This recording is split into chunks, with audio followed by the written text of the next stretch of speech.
Alhamdulillah, alhamdulillahilladzi hadana lihaza wa ma kunna linahtadiya laula an hadanallah. Ashhadu an la ilaha illallah wahdahu la syarikalah wa ashhadu anna Muhammadan abduhu wa rasuluh la nabiyya ba'dah, amma ba'du. Ma'asyiral muslimin rahimakumullah. Pertama-tama marilah kita sama-sama menghaturkan rasa puji dan syukur kita kehadirat Allah Subhanahu wa taala.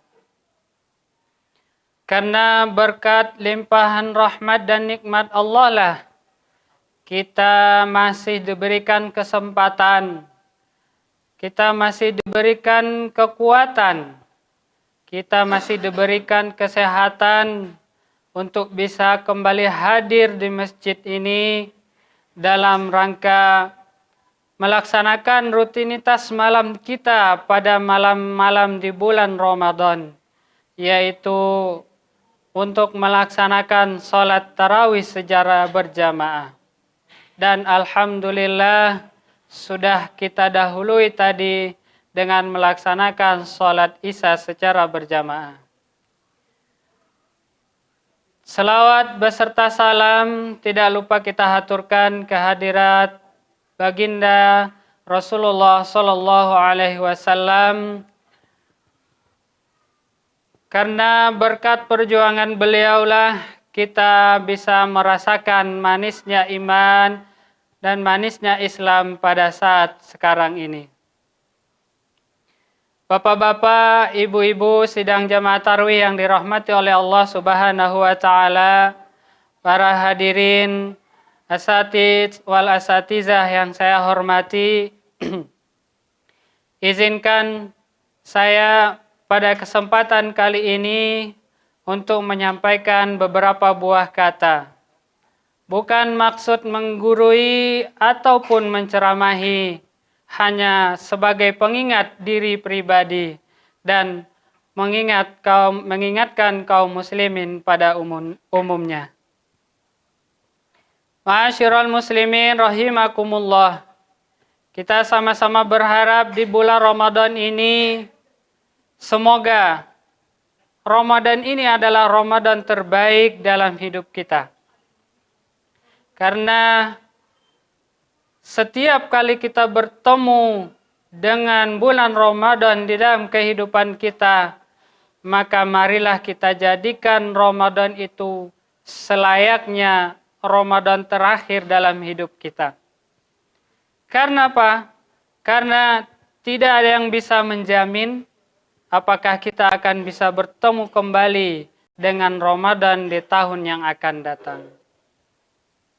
Sehingga dengan demikian, kita akan lebih memaksimalkan ibadah kita, kita akan lebih memaksimalkan amal-amal kita di bulan Ramadan ini.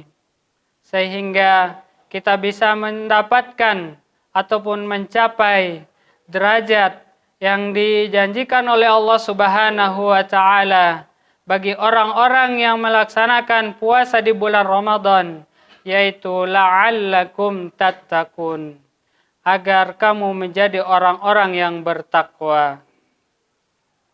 Ma'asyiral muslimin rahimakumullah.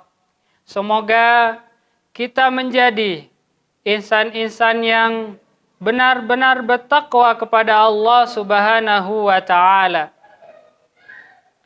Orang yang bertakwa, yang mana dengan ketakwaannya Allah selalu memberikan jalan keluar bagi setiap permasalahannya. Orang yang bertakwa, yang mana dengan ketakwaannya Allah akan selalu memberikannya rizki dari arah yang tidak disangka-sangka.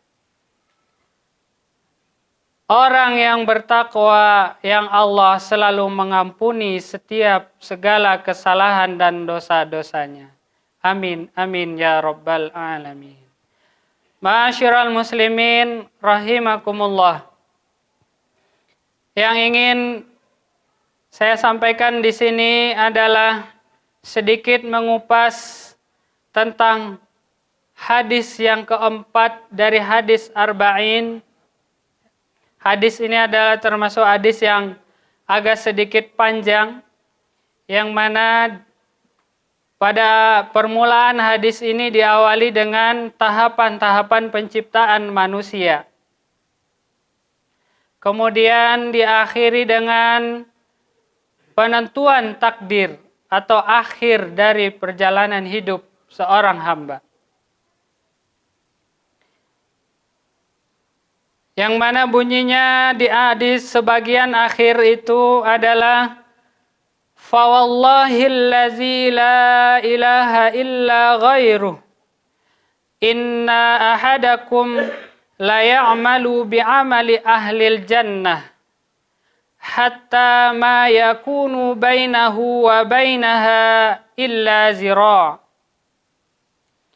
fayasbiqu alaihil kitab fayamalu bi'amali ahlin nar fayadkhuluha wa inna ahadakum la ya'malu bi'amali ahlin nar hatta ma yakunu bainahu wa bainaha illa zira' fayasbiqu alaihil kitab fayamalu bi'amali ahlil jannah fayadkhuluha. Rawahul Bukhari wa Muslim.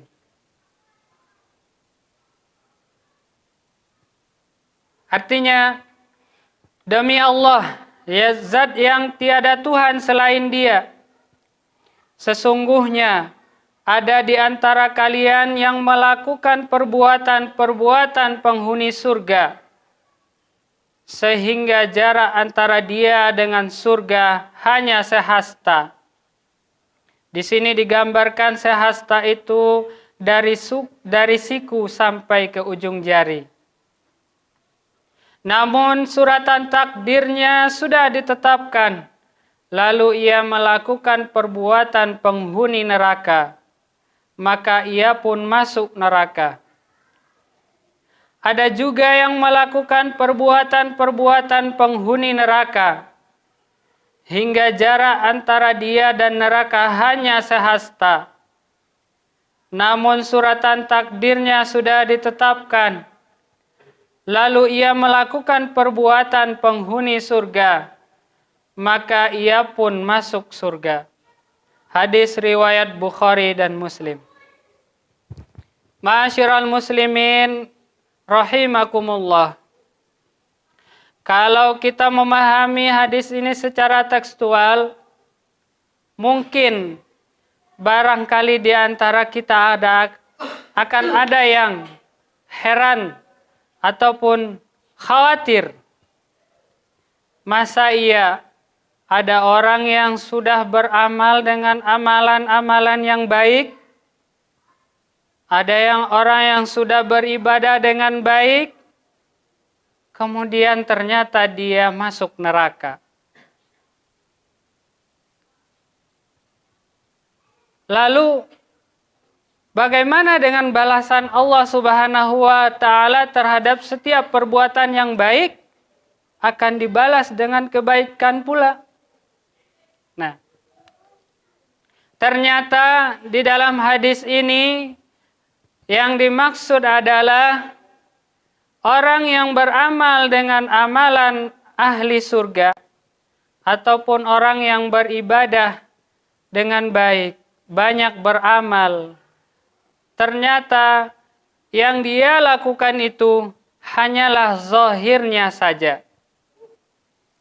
Jadi dia melakukan itu semua hanya di luarnya saja.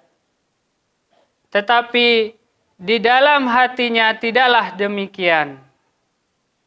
Dalam arti kata, dia melakukan perbuatan amal tersebut bukan karena Allah Subhanahu wa Ta'ala. Bisa jadi kita melihatnya sangat rajin beribadah. Bisa jadi kita melihatnya sangat rajin beramal, membantu, dan lain sebagainya. Tapi itu semua hanyalah zahirnya saja, tidak sampai ke dalam hatinya. Bahkan di dalam hatinya sendiri pun dia menolak semua yang dia lakukan tersebut. Na'udzubillah, summa na'udzubillahi min dzalik.